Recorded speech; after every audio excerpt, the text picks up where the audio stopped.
დიახ, ეს არის საგურამოში საცხოვრებელი სახლი, რომელიც გახდა დაყაჩაღების ეპიცენტრი გუშინ დილის საათებში, დილის 10 საათზე საგამოძიებო მოქმედებები ამ სახლში გუშინ მთელი დღის განმავლობაში ტარდებოდა და ხედავთ, რომ საგამოძიებო მოქმედებების კვალი ეტყობა ამ ტერიტორიას, მთლიან პერიმეტრზე იღებდნენ ანაბეჭდებს, თითის ნიმუშებს, სამართალდამცველები, საცხოვრებელი სახლიდან გამოტანილია ეზოში, ასევე ნივთები, რომელიც განლაგებული, განთავსებული იყო შიდა ტერიტორიაზე და როგორც ჩანს ექსპერტ კრიმინალისტებმა აიღეს ყველა ნივთიდან, ავეჯიდან, მათ შორის ანაბეჭდის კვალი, ვინაიდან ისინი ეძებდნენ გაქცეულ დამნაშავეებს. ეს საცხოვრებელი სახლი ჩვენ გავარკვიეთ, რომ ეკუთვნის ბიზნესმენს გელა ბარკალაიას, მათე მოტორსის დამფუძნებელს, როგორც ამბობენ ადგილზე მყოფები, ასევე მეზობლები, გელა ბარკალაია ამ საცხოვრებელ სახლში არ ცხოვრობს, მან შეიძინა გარკვეული პირისგან, ყოფილი მეპატრონისგან ეს სახლი და ამის შემდეგ ისინი ხედავენ, რომ მხოლოდ და მხოლოდ 3 ადამიანი პატრონობს ამ საცხოვრებელ სახლს. მათ შორის არის სწორედ 79 წლის პენსიონერი მამაკაცი დევნილი, რომელიც მის შვილთან და სიძესთან ერთად ცხოვრობს ამ სახლში. ის არის მოურავი გელა ბარკალაიას თქმით, სწორედ ამ საცხოვრებელი სახლის და ასევე მას იყენებს საცხოვრებლად. 79 წლის პენსიონერი მარტო იმყოფებოდა სახლში, მან გააცილა მისი შვილი და სიძე დილის საათებში სახლიდან და ამის შემდეგ მას შეუვარდნენ უცნობი პირები, რომლებიც შენიღბულები იყვნენ მათ ეკეთათ ნიღბების სახეზე და 79 წლის კაცს მას დაუწყეს ფიზიკური ანგარიშწორება, სთხოვდნენ, რომ მიეთითებინა, მieნიშნებინა, სად ინახებოდა დიდძალი თანხა. როგორც ჩანს, ადამიანები იყვნენ ჩასაფრებული ამ საცხოვრებელ სახლთან ახლოს და ელოდებოდნენ, როდის დატოვებდნენ ახალგაზრდა ოჯახის წევრების სახლს. მათ ჰქონდათ სავარაუდოდ ინფორმაცია იმის შესახებ, რომ საცხოვრებელი სახლი მსხვილ ბიზნესმენს ეკუთვნის და სწორედ ამას თხოვდნენ 79 წლის პენსიონერს, რომ დაესახელებინა ადგილი, სადაც ინახებოდა ქონება. მას შემდეგ რაც ვერ დაასახელა ვაჟა ხარაიშვილმა, ნაცემმა მამაკაცმა, ადგილი ამის შემდეგ მას სასტიკად გაუსწორდნენ, ფიზიკურად გაკოჭეს და გაკოჭილ მდგომარეობაში აიძულებდნენ, აშანტაჟებდნენ, რომ ეთქვა მათთვის თანხა, რომელიც ინახებოდა სახლში. ვაჟა ხარაიშვილმა, როგორც თვითმხილველები გვიყვებიან, შემთხვევით შეძლო თავის დაღწევა ამ ადამიანებისგან, მან დარეკა მობილური ტელეფონის მეშვეობით ერთ-ერთ მეზობელთან და ითხოვა დახმარება. არა, უკვე ვეღარაფერს ვეღარ გეტყვი. რატო? არა, მე არ ვიცი არაფერი. თქვენ მიბრძანდებით მისი? არა. თქვენ მიბრძანდებით, სახლში იყავით? დამლაგებელი ბრძანდებით? ამ წუთში ვარა. გუშინ ხომ არ იყავით თქვენს ადგილზე? არავინ არ არის სხვა. ამ სახლში ვინ იყო აბა ვიღაც სემესო ძალიანო და? ხო და არავინ არ არის. ვიღაც შევიდა და ის კაცი ცემავინც იყო. ეს კაცი თქვენ მეზობელია თუ სახსოვნის?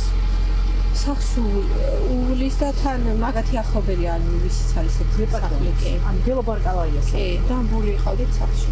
ვინ არიან ესენი თქვენ მეგობრები არიან? ვის დააკავა ეს? არა, ვიცი უცხოები არიან როგორც ვიცი. ეს კაცი კარგად არის ეხლა? საავტოფისში წევს და დაჟეჟებები აქვს. ანუ ნაცებია. კი. მარტო იყო? კი, სხვა საურეკა მეგობრებთან და იმ მეგობრებთან თვითონ დაურეკა. ხო. ამბული ყავდეთ, მაგრამ ხელი აიხსნეთ თქვენ თუ მაგათ მოვხდეს არ ვიცი. ხო კი, ყველა გეჭირდა თუ რა. არ ვიცი რა, მაგრამ დამბული ყავდეთ. და ალბათ იმუშავებდნენ, რომ ერიარებინა სად იყო ფული ან რა მოხდა. ალბათ დილით მოხდა ეგ ამბავი. ხო. 10 საათის მერე. საათებში მოხდა დილოს. ყველა გადის ოჯახიდან და ელოდებოდნენ რომ წავიდა ყველა და ეს კაცი მოწოდა. ხო. პენსიონერია ხო მოხდა. დაეხმარა გახსნაში და მერე თვითონ თავისიანებით მოვიდნენ და პოლიციას მოვიდა. ესენი გაქცეულები იყვნენ უკვე. სავარაუდოდ კი. ვინც არის, ემაგას ვიცნობ, აი ივლისშევილის ხომ. ეს ვაჟა თქვენი მეზობელია თუ ამ სახლში ცხოვრობს? იქა ცხოვრობს, ალბათ ყარაულად არის. ძალიან ანაცემი. არ ვინახია შვილი. იქნებ 70 წელს მე. მუშათ არის რა, ხელოსანი კაცია, ხან სადადი ის. დაკავებულები ხომ არ არიან თქვენი სოფრელები? არა, მგონი, არა მგონი. ვაჟა ოჯახით ცხოვრობს მაგ ბინაში? შვილი ყავდა სიძე მე მგონი. ისინი სამუშაოდ წასულანო სიძე და შვილი და თვითონ ყოფილა სახლში ვარ. დიახ, თავად გელა ბარკალაიას დავუკავშირდით მობილური ტელეფონის მეშვეობით, თავად დადასტურებს ამ ინფორმაციას, ამბობს, რომ ეს საცხოვრებელი სახლი არის საზაფხულო აგარაკი მისთვის, მისი ოჯახის წევრებისთვის, თუმცა მას საცხოვრებლად ის არ იყენებს. გვიდასტურებს ინფორმაციას იმის შესახებ, რომ მას ყავდა დაქირავებული მომვლელი სახლის, რომელიც კურირებდა საცხოვრებელ სახლს და ცხოვრობდა აქ მის ოჯახის წევრებთან ერთად. გელა ბარკალაია პოლიციელებმა გამოკითხეს, თუმცა ოფიციალურად არა. ის ამბობს, რომ ელოდება საგამოძიებო პროცესების დასრულებას და ელოდება გამოძიების შედეგებს. რა მოხდა? თქვენ იყავით იქ სახლში თუ თქვენი მშობლები? ეს საგურამო ჩვენი გაჩა და დაცვა მომგარები და შეიქმნა მაშინით და მოაწეს შეადგენს და ინსტიტუციებს რო აკეთო. შეიძლება გადაწყვეტოს შეიძლება გადაწყვეტოს. ანუ დაცვა ვინც არის, ეგენი არიან ნაცემები? და მოურა. მოურა. ამის წაღება შეძლეს? გამოძიება მიმდინარეობს და დაიჭირეს. გამოკითხვაზე იყავით თუ არ დაუბარები ხართ? არა, ბატონო, რამდენი ადამიანია დაკავებული? ორი. ნიღბები ეკეთა თო რას ამბობენ? იარაღიც გქონდათ? ამბობენ პიო, ისე შევიდა.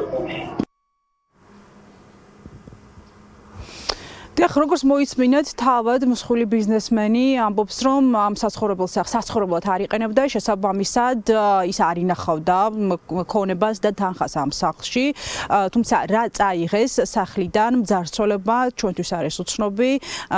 ეს ინფორმაცია მიაწოდეს უკვე ოჯახის წევრებმა გამოძიებას, სადაც რომლებიც აქ რამდენიმე საათის განმავლობაში მთელ პერიმეტრზე, მათ შორის საცხოვრებელი სახლის ეზოში და სარდაფში ატარებდნენ საგამოძიებო მოქმედებებს.